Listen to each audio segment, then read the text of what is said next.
pueblo no tocado por el avivamiento. A casi 800 metros del hogar de Jim Stakes, había un pueblo donde no había ni siquiera un cristiano, ni siquiera un sitio de adoración. Durante el tiempo del avivamiento hubo quienes empezaron reuniones de oración allí, pero pronto fracasaron. Después que Jim Stakes y su esposa habían tenido aquella bendición de ser salvos, el Señor le dijo un día a R.S. Owens, habiendo tenido tal gozo en ayudar a estos dos, ¿no te gustaría ayudar a todo un pueblo? Pero al ir allí, tengo otra lección por enseñarte. Tú debes ser el primero que sufra. Esto significaba que debería ser como un padre quien es el primero en sufrir por su familia, o como un buen pastor quien da su vida por las ovejas. El Espíritu le mostró que el Salvador tomó el lugar del pecador llevando sus pecados, llevando sus enfermedades y sus cargas. Al ir a ese pueblo debía permitir que el Espíritu revelara el amor del Salvador por medio de él de una manera práctica. Esta gente había oído las mejores predicaciones durante el avivamiento,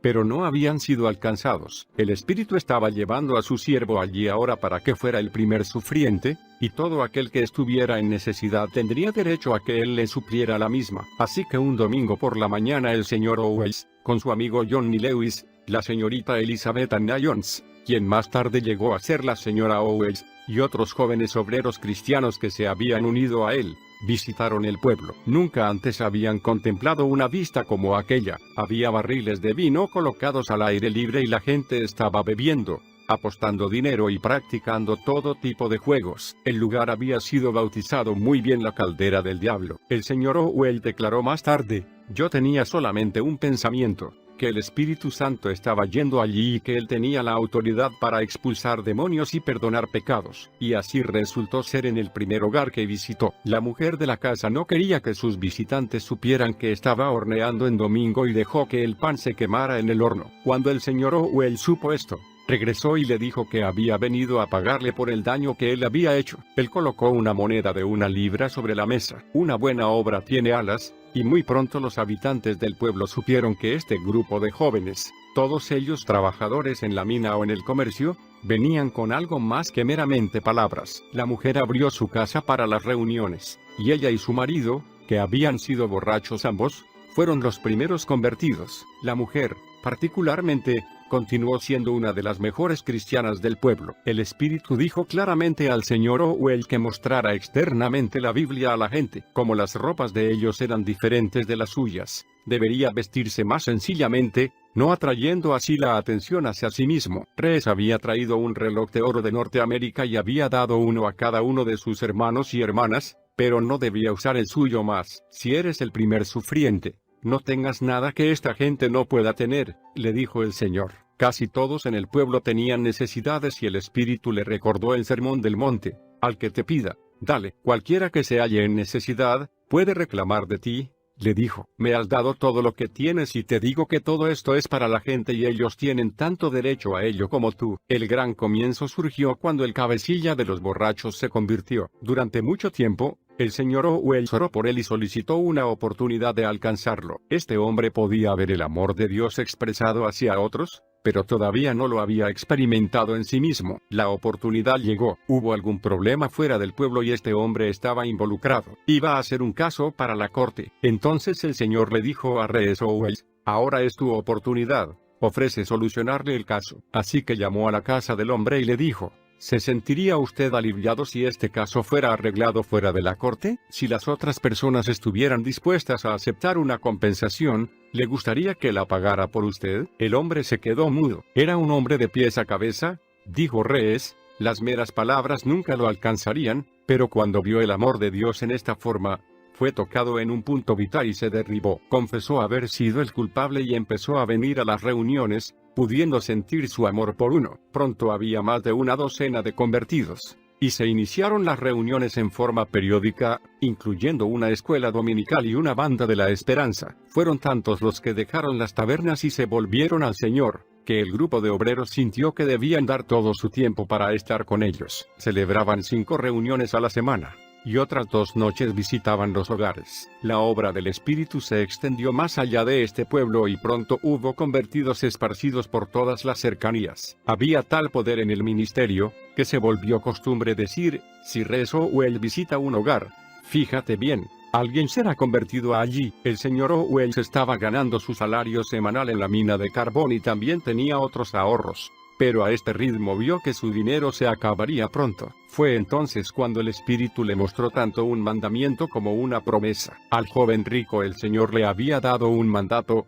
vende todo lo que tienes, y dalo a los pobres, y ven, sígueme. Y a quienes así les seguían les prometió: no hay nadie que haya dejado casa, o padres, o hermanos, o mujer, o hijos, por el reino de Dios, que no haya de recibir mucho más en este tiempo. Reyes vio que si él daba 1 libra, el Salvador le decía que iba a recibir 100 libras. Podría ser verdad. Si lo era, esperaría ansiosamente por el día cuando llegara a un punto de extrema necesidad. Pero, ¿era verdad? Eso fue lo que capturó su imaginación, no el hecho de estar sin dinero, sino la posibilidad de que ese dinero le fuese reemplazado por medio de las promesas. ¿Podría realmente suceder ese cambio y recibir el 100 por 1? Llegó el día cuando le quedaba su última libra. Entonces el Espíritu Santo le dijo: corta las cuerdas y toma las promesas. Fue un llamado directo para confiar en Dios, pero siempre es más fácil hablar de tales cosas que realmente hacerlas. Había sido mucho más fácil dar 100 libras sacándolas de la abundancia,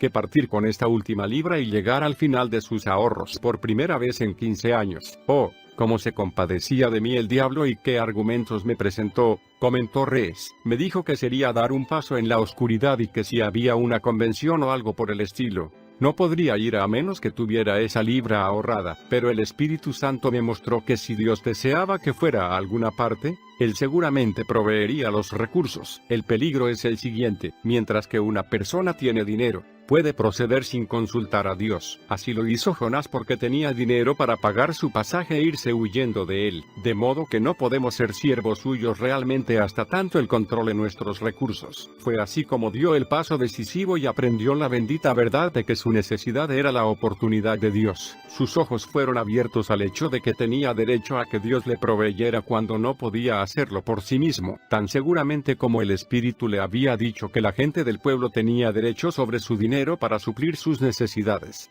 Vio también ahora que él tenía derecho a que los recursos de Dios suplieran la necesidad suya. La primera semana su necesidad fue de 2 libras y pudo decirle al Señor en su oración que si las tuviera por sí mismo no habría venido a él. Solo le pedía al Señor que hiciera lo que yo habría hecho si tuviera el dinero y fuese para su obra. Recibí lo pedido y tuve mucho gozo al saber que había terminado con los recursos limitados del hombre y comenzado con los recursos ilimitados de Dios. Las promesas de Dios habían reemplazado al dinero guardado en el banco y se convirtieron en iguales a la moneda corriente para mí. No tenía que cargar más mi tesoro conmigo donde quiera que fuese, porque sabía dónde estaba el tesoro y cómo llegar a él. La mayor prueba en el pueblo vino cuando una huelga era inminente. La última había durado 8 meses, con grandes dificultades para los trabajadores. El señor Owens se dio cuenta que la próxima podría durar lo mismo. Cuando tenía esta carga pesando sobre él, el Señor le hizo una pregunta: ¿permitiría que el Espíritu Santo hiciera por esta gente del pueblo lo que él haría por su propia familia? La Biblia había prometido que el pan y el agua estarían seguros, que no faltarían. ¿Haría él esa promesa al pueblo y les daría pan, queso, té y azúcar? Sabía que los 2 tenderos le darían crédito, aunque no harían lo mismo con cualquier otra persona del pueblo. ¿Dejaría que la deuda llegase a 100 libras? Este era un desafío tremendo. ¿Cómo podía hacer tal cosa? No fue hasta el domingo por la noche, antes del momento en el cual debía empezar la huelga, que él llegó a una conclusión. Luego les dijo en la reunión: esta huelga puede durar 9 meses, pero ninguno de ustedes estará necesitado de lo que Dios ha prometido. No es necesario que ninguno esté atribulado o temeroso. La bendición que descendió aquella noche fue tan grande, dijo él, que tuvieron que terminar la reunión y salir al aire libre. Parecía que el canto ascendía al cielo y que los ángeles habían descendido para venir a nuestro encuentro. A la mañana siguiente sucedió que hallaron a un agnóstico muy conocido, quien inmediatamente comenzó a refunfuñar sobre la inutilidad de la iglesia y a hablar contra las autoridades de la mina como causantes de la huelga. Bien, ¿qué va a hacer usted mismo por la gente en sus sufrimientos?, le preguntó el señor Owens, y luego le comentó lo que el Señor le había hecho prometerles la noche anterior. El hombre se quedó mudo. Este era un cristianismo contra el cual no había argumento. Antes de que se pudiese recobrar, el muchacho vendedor de periódicos vino con la noticia de que la huelga había sido solucionada. Durante 3 años, Rees Owell fue cada noche a ese pueblo, caminando más de 6 kilómetros de ida y vuelta. Esto lo hacía después de haber terminado su día de trabajo. El clima nunca lo hizo detenerse. Una noche, cuando llegó a casa empapado después de caminar bajo un aguacero, su padre comentó: «No hubiera caminado hasta allá esta noche ni por 20 libras. Yo tampoco lo hubiera hecho por 20 libras esterlinas», respondió Rees.